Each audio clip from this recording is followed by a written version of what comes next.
বুঝতে পারছেন না কথা? একটু প্যাঁচ দিয়ে বলছি আর কি। বুঝলে খুব আনন্দ, আজ না বুঝলেই ব্যাস পরম আনন্দ। বুঝতে পারলে খুব মজা। এইটাই তো বাংলা সাহিত্যের ইতিহাস, এটাই হচ্ছে পদাবলী। আর পদের পদার্থ যখন আপনি বুঝে যাবেন, তখন আর আপনার ওই খাওয়া দাওয়া চুলোয় ছাক পড়ে থাকবে। ভাবুন, মুম্বাইয়ের মতো জায়গায় এবারে আপনাদের কৃপায়, ভক্তজনের কৃপায় মুম্বাই গেছিলাম। তা যাবার আগে আমি বলছিলাম, বাবু মুম্বাই তো কোনোদিন যাইনি, প্রথম গেলাম। তা মুম্বাইয়ের মাটিতে কীর্তন শোনবার মানুষ আছে? সব তো হাই টাটাক্সের মানুষ, সব তো সোনায় মোড়া থাকে। তারা কীর্তন শুনবে, বিশ্বাস করুন আমার জীবনে একটা ইতিহাস গড়ে উঠল। মুম্বাইয়ের মাটিতে প্রথম যেদিন গান গাইছি 20,000 ভক্ত, এবং 20,000-এর মধ্যে অন্তত 10,000-এর তিলকমালা একদম পার্মানেন্ট। মুম্বাইয়ের মতো জায়গায় এত ভক্ত আমার জীবনে আমি ভাবতে পারি। দেখে আমি অবাক হয়ে গেলাম। ভাবুন, ভক্তমন্ডলী, ভক্তিমতী মায়েরা, জীবনে কিছু নেই গো, আজকে মরলেই কালকে দুদিন। যার জন্য এত কিছু, যার জন্য কিসের জন্য করছি? ছেলে, মেয়ে, পুত্র, পরিবার। এ তো অভিনয় করতে এসেছে। অভিনয় শেষ হলে গিন্নুমে ফিরে গিয়ে আবার পোশাক চেঞ্জ করে যে যার যেখানে অভিনয়ের ডেট পড়বে সেখানে চলে যাবে। কিন্তু যে সেদিন ছিল, এদিন আছে, পরের দিনও থাকবে, তার কথা একটু ভাবা দরকার।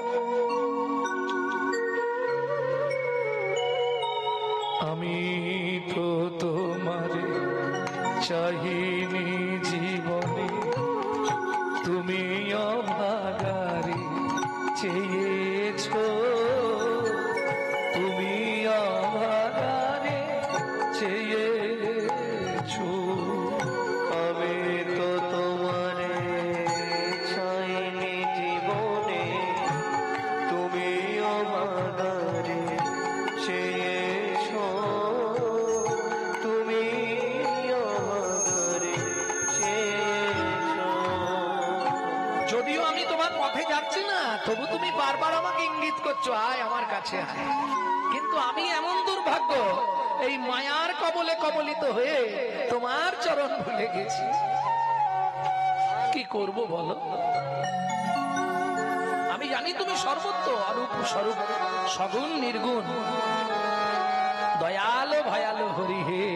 আমি কিবা করি, আমি কিবা বুঝি, আমি কেন ভেবে মরি হে? আমি তো জানি তুমি পৃথিবীতে পাঠিয়েছো, সব ঠিক করেই পাঠিয়েছো। কি গো, তুমি সন্তানকে পৃথিবীতে পাঠানোর আগে তার মাতৃস্তনে খাবার পাঠিয়ে দিয়েছো। তোমার থেকে বড় আপনজন পৃথিবীতে আর কে হতে পারে?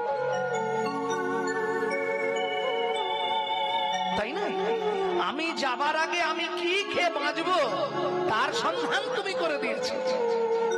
তাহলে তোমার থেকে আপনজন পৃথিবীতে আর কেউ হবে? কিন্তু মুশকিলটা কোথায় জানেন? আমরা মুখে বলি, কাজে করি না। মুখে বলা সহজ কথা, করা অতি কষ্ট। গলায় মালা তিলক সেবা করলেই কি হয়ে যাবে ভক্ত? কেউ বলে ভাই নিরামিষ খাও, কেউ বলে ভাই গেরুয়া লাগাও, আবার কেউ বলে দেখ ছাড়ো সব, মাছ মাংস সব খা, হয়ে যা তুই শাক্ত। এসব জেনে পড়বি ফেরে, জীবনটা তোর ব্যর্থ হবে। সবার আগে গিয়ে ধর্ণা গুরু বৈষ্ণব চরণ ব্যক্ত। তোমার গুরু যেটা আদেশ করবে সেটাই তোমার কাছে সর্বশ্রেষ্ঠ। বুঝে নেওয়া গেল? তাহলে উদ্বৃত্ত মানে বাঁচিয়ে রাখা। এইবার চলো নৈবিত্য, আমাদের নিত্য প্রয়োজন কি? ও মায়েরা, বেঁচে থাকতে গেলে আমাদের 4টে জিনিসের প্রয়োজন: আহার, নিদ্রা, বিহার, মৈথুন। এখন দুটো বাদ দিলে আমরা বাঁচবো, কিন্তু দুটো কম্পালসারি সবার চাই। কি কি চাই? একদম বাংলা বলছি, গুছিয়ে খেতে হবে আর গুছিয়ে ঘুমাতে হবে। সত্যি কথা বলতে অনেকদিন ঘুমাইনি। কাল মাস্টারমশাইয়ের ঘরে এসে মোটামুটি একটু ঘুম হলো। হ্যাঁ, রাত্রি 2টোয় গাড়ি ছেড়েছিলাম, যেখানে ছিলাম ঝাড়খণ্ড। রাত্রি 2টোয় গাড়ি ছেড়েছিলাম, এখানে এসে মনে হয় রাত্রি 7টা 8টার দিকে পৌঁছালাম। হ্যাঁ, 8টায় পৌঁছেছি। বুঝতে পারছেন কোথায় ছিলাম? যাই হোক, অনেক দিন পর একটু শান্তিতে ঘুমিয়েছি। 10টা বেজে গেছে, ছেলেরা ডাকেনি, 11:30টায় আসো। হঠাৎ ঘুমটা ভেঙে গেল। যার গাই কথা বলবো সে ডেকে দেবে, তোরা ডাকিস ডাকিস না ডাকিস না। 10টার সময় ঘুম ভেঙে গেল। আরে 10টা বেজে গেছে। বাবা বললেন 11:30টায় যেতে হবে। ভক্তমন্ডলী, ভক্তিমতী মায়েরা, তোমাকে, তুমি যদি তার কথা ভাবো তিনি তোমার কথা ভাববে, আর কারো কথা ভাবার দরকার নেই। তাহলে নৈবেদ্য আমাদের নিত্য প্রয়োজন কি? আহার নিদ্রা। এইবার বলি মা, আমরা যে ভাত ডাল তরি তরকারি খাই, বেঁচে থাকতে গেলে খেতে হবে। এগুলো কিসের জন্য খাই? শরীরটাকে হৃষ্টপিষ্ট রাখার জন্যে। কারণ শরীর যখনই জীর্ণ হয়ে যাবে পাখি উড়ে পালিয়ে যাবে, খাঁচা ভাঙা খাঁচায় পাখি থাকবে। বুঝে নেওয়া গেল? তাহলে নৈবেদ্য নিত্য প্রয়োজন কি? যেমন ভাত ডাল তরি তরকারি খাই দেহটাকে হৃষ্টপিষ্ট রাখার জন্যে, তেমনি দেহের ভেতর একজন আছে যিনি এই যে আমাকে কথা বলাচ্ছে, ওকে হাঁটাচ্ছে, তাকে চলাচ্ছে, তাকে হাত পা নাড়াচ্ছে। তিনি কে? অর্গানাইজার। ইংলিশে বলা হয় অর্গানাইজার। তিনি কে? বাংলায় বলা হয় আত্মারাম। তিনি কিন্তু এই জড়জাগতিক ভাত ডাল তরি তরকারি খায় না। তার খাবার হলো বিশুদ্ধ হরি নামামৃত সুধারস। এখানে প্রশ্ন হবে, বাবা গৌরাঙ্গ তুমি বিশুদ্ধ বললে কেন? ওমা, জলকে ফিল্টার করলে শুদ্ধ হয়, শুদ্ধকে ফিল্টার করলে পরিশুদ্ধ হয়, পরিশুদ্ধকে ফিল্টার করলে বিশুদ্ধ হয়। হরিনাম শুনলে জীবের কল্যাণ হয়, অবশ্যই কল্যাণ হয়। কেন? চৈতন্য চরিতামৃতে 2-3টে লাইন সুন্দর করে লেখা আছে, বলবো কি? কেহ বলে নাম শুনিলে হয় রে পাপ ক্ষয়, কেহ বলে নাম শুনিলে হয় রে পাপ ক্ষয়, কেহ বলে হরি নামে থাকে না মরণের ভয়, কেহ বলে হরি নামে থাকে না মরণের ভয়, হরি নামের বহু অর্থ দুই মুখ্য মানি, হরি নামের বহু অর্থ দুই মুখ্য মানি, জীবের সর্বয় মঙ্গল হরে ইহাই মোরা জানি,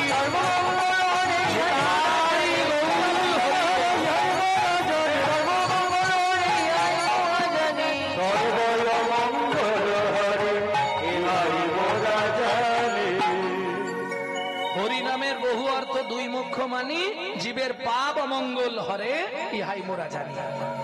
তুমি যত পাপই করো, একবার যদি হাত তুলে নিতাই গৌর হরি বল বলতে পারো, তোমার সব পাপ ক্ষয় হয়ে যাবে।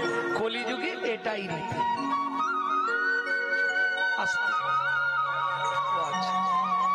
ওমা, তাই যদি হয় তাহলে একটা করে প্রত্যেক দিন মার্ডার করব, আর একবার করে নিতাই গৌর হরি বল হবে না? জিব্বার করলে কেন হবে না? এই যে শুনছিলাম অনেক কীর্তনিয়ারা বলে, একবার হরি বললে যত পাপ হরে, পাপীর সাধ্য নাই তত পাপ করে, বলে না? বলে তো, সব মিথ্যে কথা বলে। কোথায় লেখা আছে? কোথায় লেখা আছে? বলবে চৈতন্য চরিতামৃতে। আমি তাদেরকে বলবো, ভাই একটু ভালো করে চশমা নিয়ে ভালো করে পড়ো, তাহলে বুঝতে পারবে। একবার নেই, কি লেখা আছে দেখুন। কৃষ্ণদাস কবিরাজ গোস্বামী অত বোকা লোক ছিলেন না, যিনি চৈতন্য চরিতামৃত লিখলেন। মুরারি গুপ্ত আর গোবিন্দ ঘোষের কর্চা দেখে চৈতন্য চরিতামৃত লেখা হলো, কৃষ্ণদাস লিখলেন। তিনি বোকা লোক ছিলেন না, আগে বুঝতে হবে এটা। তিনি বোকা লোক থাকলে রাজার মন্দিত্ব করতে পারত? সব ছেড়ে দিয়ে চৈতন্য চরিতামৃত লিখলেন। ভক্তমন্ডলী, ভক্তিমতী মায়েরা, কি লিখলেন কথাটা? একবার হরি বললে যত পাপ হরে? না না, লেখা আছে কি সেটা শুনুন, আমি পড়ে বলছি। এক, কৃষ্ণ নাম জীবের যত পাপ হরে, পাপীর সাধ্য নাই তত পাপ করে। কি দাঁড়ালো? কি বুঝলেন আপনি? একবার এক কৃষ্ণ নাম, তিনি কি বোঝাতে চাইলেন? যে তুমি যত নাম করো, কালী, দুর্গা, শিব, সরস্বতী, লক্ষ্মী, কার্তিক, গণেশ, একমাত্র কৃষ্ণ নামেই জীবের পাপ হরণ হয়, অন্য কোন নামে জীবের পাপ হরণ হয় না। কৃষ্ণদাসও বুঝলেন, অনেক জীব এটা ভুল বুঝবে, তার জন্য নিচে 2 লাইন আবার সংযোজন করলেন। কি লিখলেন? হেন কৃষ্ণ নাম কেউ যদি লয় বহুবার, তাহে যদি নহে প্রেম নহে অশ্রুধার, তবে তো জানিবে দেহে আছয় অপরাধ প্রচুর, কৃষ্ণ নামের বীজ তাহে না হবে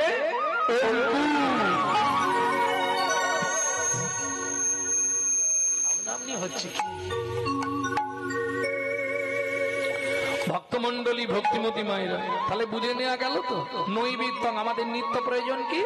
যখন কৃষ্ণদাস চৈতন্য চরিতামৃত লিখছে, গভীর রাত্রিতে মহাপ্রভু স্বপ্ন আদেশ দিলেন, কৃষ্ণদাস কে? আমি শ্রী চৈতন্যদেব দয়াময় কৃপা করে এলে শোনো কৃষ্ণদাস, আদি লীলায় 6টা লাইন উদ্ধৃত করে দাও একটু মোটা অক্ষরে। জীবের নৈতিক কর্তব্য কি? দেখবেন এই 6টা লাইন চৈতন্য চরিতামৃতে আদি লীলা একটু মোটা করে লেখা থাকে। কি 6টা লাইন?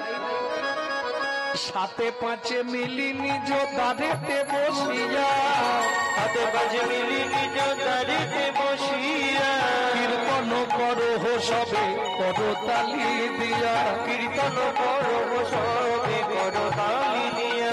প্রভু আমরা কি গাইব?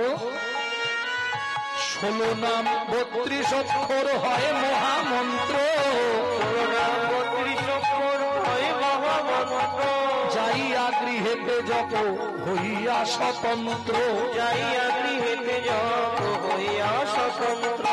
ও প্রভু আমরা তো কলির জীব, আমাদের জন্য কোনো নিয়ম আছে? খাইতে শুইতে নাম লবে যথা তথা, খাইতে শুইতে নাম লবে যথা তথা, স্থান কাল পাত্র নাই নিয়ম বিধি তথা, স্থান কাল পাত্র নাই নিয়ম বিধি তথা। সময় পেলেই গাইবে, সময় পেলেই গাইবে। সবাই মিলে একবার গেয়ে নিন, সবাই বাহু তুলুন। ভজ শ্রীকৃষ্ণ চৈতন্য প্রভু নিত্যানন্দ, কৃষ্ণ চৈতন্য প্রভু নিত্যানন্দ, হরে কৃষ্ণ হরে রাম শ্রী রাধা গোবিন্দ, হরে কৃষ্ণ হরে রাম শ্রী রাধা গোবিন্দ, হরে কৃষ্ণ কৃষ্ণ কৃষ্ণ হরে হরে, হরে কৃষ্ণ কৃষ্ণ কৃষ্ণ হরে হরে, হরে রাম রাম রাম হরে হরে, হরে রাম রাম রাম হরে হরে। প্রভু কহে কহিলাম এই মহামন্ত্র, প্রভু কহে কহিলাম এই মহামন্ত্র, যাইয়া গৃহেতে যত হইয়া স্বতন্ত্র, যাইয়া গৃহেতে যত হইয়া স্বতন্ত্র। সময় পেলেই গাইবে, সময় পেলেই গাইবে, সময় পেলেই গাইবে, সময় পেলেই গাইবে, কোনো বাধা নিষেধ নিয়ম নাই, সময় পেলেই গাইবে, বাধা নিষেধ নিয়ম নাই। তোমার কাম কামনা দূরে যাবে, কামনা দূরে যাবে, বাধা নিষেধ নিয়ম নাই। কামনা দূরে যাবে, বাধা নিষেধ নিয়ম নাই। কামনা দূরে যাবে, বাধা নিষেধ নিয়ম নাই। সময় পেলেই গাইবে। গাইবে। প্রেম সে বলো চৈতন্য মহাপ্রভু কি। এই নামটা করানোর একটা উদ্দেশ্য আছে, কারণ আমি যখন বেরোচ্ছিলাম কতগুলো ভাই গিয়ে বলছিল, বাবা এই যে হরে কৃষ্ণ রাম এই তিনটের একটু তাৎপর্যটা ব্যাখ্যা করবেন। ওমা খুব ভালো জিনিস শুনতে চেয়েছে এরা, কলিযুগের শ্রেষ্ঠ নাম তো হরে কৃষ্ণ রাম, তাই না? 8টা হরে, 4 কৃষ্ণ 4 রাম। এখন হরে কথার অর্থ কি? হরের হরতি জামনা স বিশোভানুজা। হরে মানে হরণার্থক স্থি ধাতুর মূল বীজ ধরি, হরণ যাহার কার্য নাম তার হরি। আস্তে ভালো করে বুঝে নিন, হরণার্থক স্থি ধাতুর মূল বীজ ধরি, হরণ যাহার কার্য নাম তার হরি। যিনি বিশ্ব চরাচরে সবার মনকে হরণ করেন তিনি হলেন হরি। হরি কথার স্ত্রীবাচক পদ হলো হরে, অর্থাৎ হরি যিনি সবার মনকে হরণ করেন তিনি হলেন হরি। হরির মনকে যিনি হরণ করেন তিনি হলেন হরা। হরা কথার স্ত্রীবাচক পদ হলো হরে। তাহলে সবার মনকে যিনি হরণ করে তাকে কি বলা হয়? আস্তে আস্তে হরি। হরির মনকে যিনি হরণ করেন তিনি হরা। বুঝে নিলেন? হরা কথার স্ত্রীবাচক পদ হলো হরে। বুঝে নেওয়া গেল? সেই হরেটাকে হরের হরতি জামনা। ডক্টর মহানাম্রত ব্রহ্মচারীর গৌর সন্দর্ভ গ্রন্থ থেকে বলছি। হরের হরতি জামনা বিষ ভানু যা। তাহলে হরেটাকে রাধা।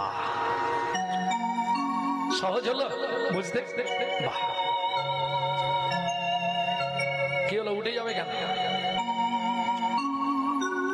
তাহলে হরের হরতি জামনা সবিষ ভানুজা। তাহলে হরেটাকে রাধা, কৃষ্ণ রাধাকে বললেন হরে। এইবার রাধা সম্বোধন করছে কৃষ্ণ। আস্তে কৃষ কৃষ, এটা একটু কঠিন শব্দ। কৃষ আপনাদেরকে খুব সহজে আমি বুঝিয়ে দেবো। দেখুন, এই কৃষি কাজ কিসের ওপর হয়? এদিকে চাষবাস হয়। কৃষি কাজ কিসের ওপর হয়? কৃষি কাজ কিসের ওপর হয়? জলের ওপর, না চালের ওপর, না ছাদের ওপর? মাটির ওপর। বাহ! মাটি যখনই এসে যাচ্ছে তাহলে ভূবাচক শব্দ। ভূবাচক, ভূ মানে পৃথিবী, মাটি ভূবাচক শব্দ। আচ্ছা, যদি ভূবাচক শব্দ কৃষ হয়, আস্তে ভূবাচক শব্দ যদি কৃষ হয়, কৃষ ভূবাচক শব্দ, তাহলে আইজাক নিউটনের মাধ্যাকর্ষণ শক্তি মনে আছে? মাটি কি করে? আপনি যেমন ধরুন, আমার আসতে যদি 10 ঘন্টা লাগে, যেতে কিন্তু 6 ঘন্টা লাগবে। কেন? আমার মাটি আমাকে তাড়াতাড়ি টানবে। এটাকে বলে আকর্ষণ। আকর্ষণ করা। আইজাক নিউটন মাধ্যাকর্ষণ শক্তি। উপর দিকে ঢিল ফিকলে নিচের দিকে টানে। তাহলে ভূ শব্দ মানে আকর্ষণার্থক শব্দ। তাহলে বিশ্ব চরাচরকে যিনি আকর্ষণ করেন কৃষ্ণ। কি গো, যারা শুনতে চাইছিলে ক্লিয়ার হচ্ছে? কোথায় তারা? কৃষ্ণ আকর্ষণার্থক শব্দ, স্নেহ নিবৃত্তিবাচক। এইবার একটু জিজ্ঞেস করব, প্রবৃত্তিতে আনন্দ না নিবৃত্তিতে আনন্দ? মানে খেলে আনন্দ না বার করলে আনন্দ? বার করলে আনন্দ। তাহলে নিবৃত্তি, নিবৃত্তিতে আনন্দ। নিবৃত্তি মানে আনন্দদায়ক। তাহলে বিশ্ব চরাচরকে কৃষ্ণ যিনি আকর্ষণ করে স্নেহ আনন্দ দান করেন তিনি হলেন কৃষ্ণ। বুঝে নেওয়া গেল? আকর্ষণ করে আনন্দ দেন সবার মনে, তিনি হলেন কৃষ্ণ। বুঝে নেওয়া গেল? তাহলে হরে কৃষ্ণ, বাকি রইল রাম। রমন ইতি সরাম বেধসে নমস্তে বহুরূপাপ। কিরকম? রাম হচ্ছে রাধা কৃষ্ণের রমন মূরতি। ক্লিয়ার হলো না? রাধা কৃষ্ণের রমন মূরতি কে? কুঞ্জবিলাস লীলা শোনেন? কুঞ্জবিলাস এত বলি দুহে দুহু আলিঙ্গন কইলা, আলিঙ্গন কইলা, দুহু অঙ্গ এক হয়ে শ্রী গৌরাঙ্গ হইলা, শ্রী গৌরাঙ্গ হইলা। তাহলে এখানে রাম মানে অযোধ্যার রাজা রাম নয়। কোন রাম? ত্রেতা যুগের রাম নয়। তাহলে এটা কোন রাম? যার জন্য যারা দেখবেন রাম বলে উচ্চারণের সময় অপরাধ হয়। রাম রাধা কৃষ্ণের রমন মূরতিকে বলা হয় রাম, যা থেকে আমার চৈতন্য মহাপ্রভু। যার জন্য চৈতন্য মহাপ্রভুর আরেক নাম কি? শ্রীকৃষ্ণ চৈতন্য মহাপ্রভু। শ্রী মানে সুন্দর, শ্রী মানে সুন্দর, শ্রী মানে লক্ষ্মী, শ্রী মানে ভক্তি। বুঝে নেওয়া গেল? তাহলে শ্রী মানে এখানে কি ধরবো? ওটা আলাদা তত্ত্ব, ওটা রাধা রস সুধানিধি থেকে বলছেন। শ্রী মানে রাধা কৃষ্ণ, তাহলে রাধা কৃষ্ণ। কেউ যদি শ্রীকৃষ্ণ বলে তার রাধা কৃষ্ণ বলা হয়ে যায়। শ্রী মানে লক্ষ্মী, শ্রী মানে রাধা, সবই হয়। আর একটা শ্রী মানে ভক্তি। কৃষ্ণ শব্দে কর্ষণ করো, যিনি আকর্ষণ করে আনন্দ দান করেন। কিসের আনন্দ? ভক্তির আনন্দ। চৈতন্য, যিনি অচৈতন্য জীবকে চেতন দান করেন। মহাপ্রভু, যিনি জীবের হৃদয়ে মহাভাব জাগরিত করেন, তিনি হলেন শ্রীকৃষ্ণ চৈতন্য মহাপ্রভু। তাহলে বুঝে নেওয়া গেল তো ভক্তমন্ডলী, ভক্তিমতী মায়েরা? তাহলে আমাদের নৈতিক কর্তব্যটা জেনে গেলাম। তাহলে উদ্বৃত্তং নৈবিত্তং, বাকি আছে কি? বিত্তং। বৃত্তি মানে কর্ম, কিং কর্তব্য বিমূঢ়। আমার কর্তব্যটা কি হবে? কি গো, কি করলে পরজন্মে একজন, ও মায়েরা কে কথা বলে, ভগবানের কাছে কি চাইবো? ভগবান, এ জন্মে যা হয়েছে হয়েছে, পরের জন্মে আমাকে একজন বড়লোক বাড়ির বউ করে দিও। কি কিরম বলছে দেখো না? তাহলে কি চাইবো? কি গো, হে ভগবান, এ জন্মে যা হয়েছে হয়েছে, পরের জন্মে আমাকে একটু বড়লোক করে জন্ম দিও, চাইবো না? এটা কি শ্রেষ্ঠ চাওয়া? তাহলে শ্রেষ্ঠ চাওয়াটা কি? যদি শুনতে চান আমি গাইবো, তাহলে দুকলি গাইবো। কি আবার যদি আসি দয়া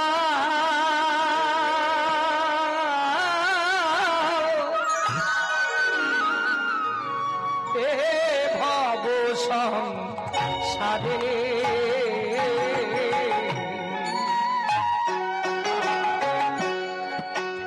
আবার যদি আসি দয়া, তাই বলুন হরি বল। এই সংসারে। ও মায়েরা, আমি তোমাদের হয়ে চাইছি, যদি তোমাদের অমত হয় তোমরা জানাবে। কেমন? একজন কৃষ্ণ ভক্ত মায়ের গর্ভে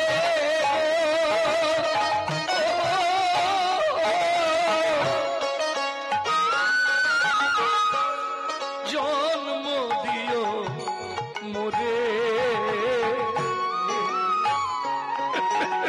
একজন কৃষ্ণ মায়ের গর্ভে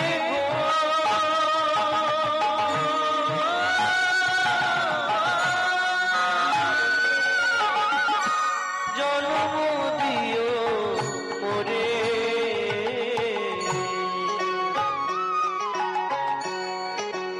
আমি ভালো জায়গা চাইছি না তো? আমাকে ব্রাহ্মণ কুলে জন্ম দিও, আমাকে ক্ষত্রিয় কুলে জন্ম দিও, চাইবো না? তোমার কাছে হাত জোর করে বলছি ভগবান, আমায় ওই হাড়ি, মুচি, ডোম, কেওড়া ওদের ঘরে জন্ম দিও। কেন? আমি মুচি হইয়া সুচি হব, আমি মুচি হইয়া সুচি গাইব তোমার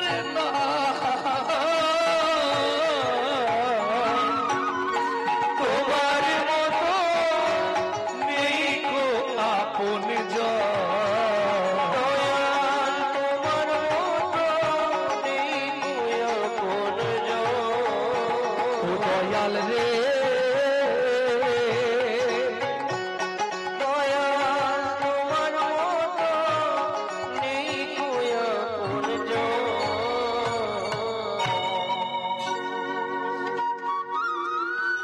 বছর লক্ষ্মী পুজোর পর আর কালী পুজোর আগে একটা অষ্টমী পড়ে, বহুলা অষ্টমী। রাধারস সুধানিধি গ্রন্থে ভগবান বলছে, সখারে এহেন তিথিতে যে বা রাধা কুণ্ডে করে স্নান, তারে রাধা সমপ্রেম করি আমি দান। তা আপনাদের কৃপায় আমি প্রতি বছর ওই সময়টা রাধা কুণ্ডেই থাকি। তা এবছরও গেছিলাম, প্রায় 7-8 লাখ লোক হয়েছিল। 12টার সময় স্নান তো, তা এক ভদ্রলোক প্রায় 1 ঘন্টা ধরে আমাকে ঠেলেই যাচ্ছে। একটু রাগও হলো। রাগ করেই আমি বললাম, এই যে বাবা, আপনি আগে স্নান করুন তো, যান আপনি আমার আগে যান, আপনার পরে আমি স্নান করব। ওনার হয়তো ইচ্ছা আমার আগে করবে, যার জন্য ঠেলা দিচ্ছে বারবার, যান আপনি আগে। ভালো মানুষরা কি করবে, কেউ যদি ঠেলাঠেলি করে, বাবা যা তুই আগে করে যা, তুই সব ভক্তি নিয়ে চলে যা, তারপর থাকে আমি নেব, যা। উনি কিছুতেই যাচ্ছেন না। আমি একটু রেগে গিয়ে বললাম, কি ব্যাপার বলুন তো না? বলছে, বাবা আমি আপনাকে ধরে স্নান করব। আমাকে ধরে স্নান করবে কেন? বলছে, আমার দুটো চোখই ব্লাঙ্ক, আমি দু চোখেই দেখতে পাই না। কোথা থেকে আসছেন? লগ্ন থেকে। সঙ্গে কেউ নেই? বলে, না না, আমি একাই এসেছি। এলেন কি করে? বলে, তা জানিনি রাধারানী কি করে এনেছে। ভাবুন, এটা কি করে সম্ভব হয়? তখন এই গানটা আমার মনে পড়ছে, বোবা মুখে ভাষা তুমি, অন্ধেরি আলো